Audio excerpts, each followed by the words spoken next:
Greetings, everyone.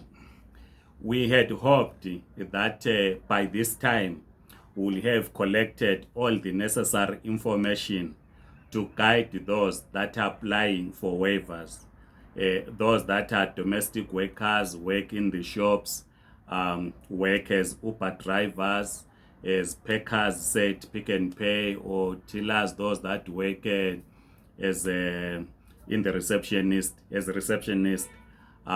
We have not been able to collect enough information, but we are still engaging to try and understand how such individuals should apply for a waiver.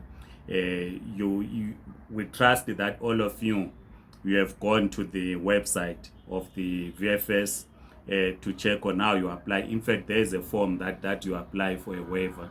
But the difficulty that we are having, which maybe it is going to be clarified, is that in terms of the waiver application, one has to demonstrate, or the company has to demonstrate that there is no South African that can do the job. And in all honestly speaking, these jobs can easily be done by South Africans. And we must accept that we have millions of South Africans that are not working out there. But at the same time, we have holders of ZEP who are in the low skill, who have spent years in South Africa. The difficult from our side, we don't know how government handles this, but from our side, as we try to get more information, as we try to engage on this issue, is to find a balance for someone that has been in the country for years and the unemployed South African who can do the job that is being done. So we know that we have delayed because we get so many requests on how to guide people to apply for a waiver, whether some are small business, and we're dealing with these questions on a daily basis, people asking us questions. Someone will say, comrades who are running a small business, how do we apply for a waiver? Is there an agent that can assist us to apply for a waiver? It is difficult for us to advise at this stage. We would have hoped that by this time we'll be having all the necessary information. What we do not want to do is to advise you to say, no, please apply or don't apply. We don't want to get to that stage. And again, this is from me. This is from me. Because it would be wrong for us as leadership if we know that you will not qualify, and if you know that you will not qualify yourself, to take the 3,000 rands and pay VFS, which is not going to be refunded, when by the 30th of June 2023 you need to go back home. You can use the 3,000 rands to start a new life, whether you pay people in your village to mold the bricks for you, instead of paying the 3,000 to VFS, they mold the bricks for you in the village, they build you your hut or house, so that when you get to the village you have a place to sleep. Or the 3,000 rands, you add some few monies in it, you start a new project in Zim. We've spoken about some other projects that one can do. It's better that way. That is my own view, right? That's my own view, because I think we need to get to a stage where we say, look, I will not qualify. I will have to relocate next year. When I get home, what is it that I'm going to do? Then for the next 6 months so having this hope that okay, I will apply for a waiver, I will apply for a permit, the last minute next year you are told it is rejected, and you have spent money. I'm raising this because we need to face the reality. The majority of people do not qualify. This is a reality that we should face. As I'm saying, in our discussions, we're trying to get this balance, right? to say, in terms of the Immigration Act, a person in the low skill does not qualify. That is very clear, right? And that there is no requirement that you want them to waiver, other than on humanitarian grounds, right? To say, I've been in South Africa for 12, 20, 30 years. So that's kind of balance to say, okay, can government then deal on with this issue case by case, on case by case basis? To say, but this person has been in South Africa for 25 years, right? Maybe we can allow them to remain in the Republic and assist them to be documented, because again, under the Immigration Act, the minister has powers to document anyone, right? Or you then take a decision to say, look, I'm approaching my retirement, I've got all my monies, I need to start the process of getting my monies, and start a project in Zim.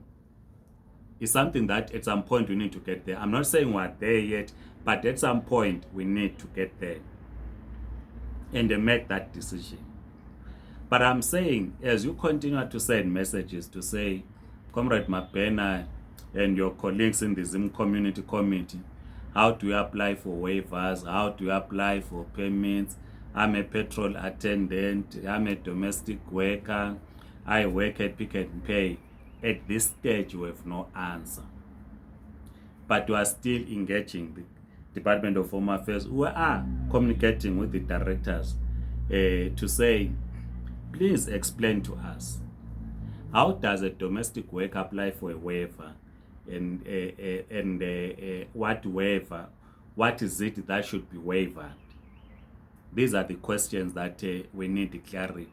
And at this stage, there's no clarity. Remember, at some point, which again we do not have clarity on, we did advise you to say you received a letter from the Department of Home Affairs.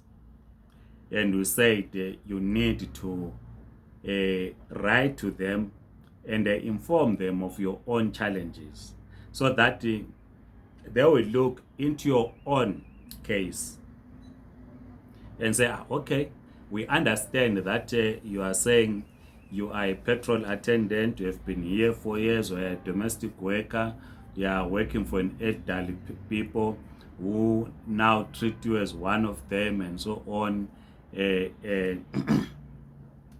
We understand, we think we can assist you in this way.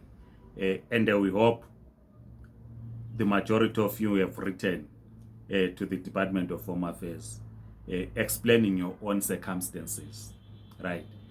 So at the moment, we do not have any response on that, because we want to understand on the Department of Home Affairs to say, okay, they've received these presentations from the holders of ZEP, and what is then the attitude of them on those issues that you raised.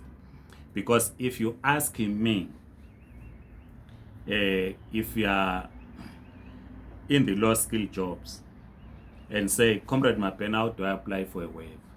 And the question I will ask you is, what is it that you want them to waive? And I'm saying, I'm unable to advise, because we do not have to tell you lies. We have to tell you the truth, because the cabinet decision said you apply as per the Immigration Act. We have looked into it, right? Your company must write motivation letters and so forth. We've given examples. Prove that there's no South African who can do the job. But the job that you do is a job that a South African will do. And you know, South African is sitting with millions of young people who are not working. That's the balance that I'm talking about.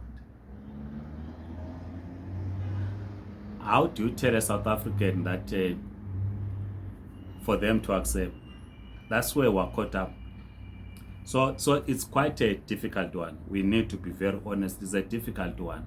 So we're still waiting. So if there's any info or clarity that is going to be given, we will certainly let you know. But at this stage, we do not have information on our side other than to say we've raised these issues with the Department of Home Affairs. We continue to raise them to say a person of low skill, a person who's a domestic worker, in the restaurant, tourism, and so forth, how do they apply? Because these jobs can be done by South Africans.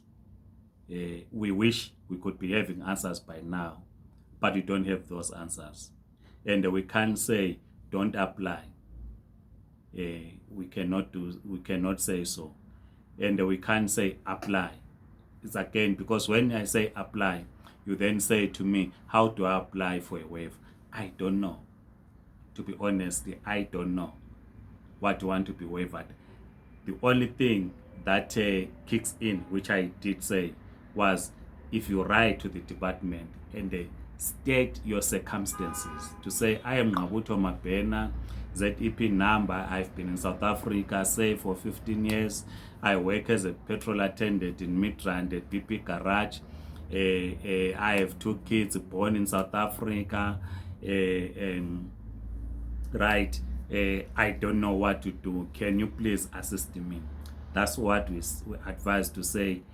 Maybe if you write and state your case, so that the department will then be able to respond to that. Now, as I conclude, what then also make it a bit difficult for us is that on one hand, there's a court case. Now, then the thinking within the department is that people are not applying because we're advising not to apply because the court case is going to squash or change the decision of the cabinet. That's the challenge that we have. And we have been explaining that ourselves, as the Zimbabwe community in South Africa, we didn't go to court. We are not advising people not to apply because we are waiting for a court outcome. No. It's because we do not have information. Hence, we then said, in the absence of the information, write to the Department of Home Affairs and state your case. And let's deal with what you then have submitted to the Department of Home Affairs. So that government will say, no, we did not receive applications, but we received representations. So it is far much better than simple staying away from applying, because there's a new narrative that is emerging that says people are being misled by lawyers. They are being told not to apply. They think that the courts are going to rule in favor of the applicant. We do not want to enter the legal argument ourselves. And we have said to those that have gone to court, it is their right to do so. We will not enter into that space, into that discussion.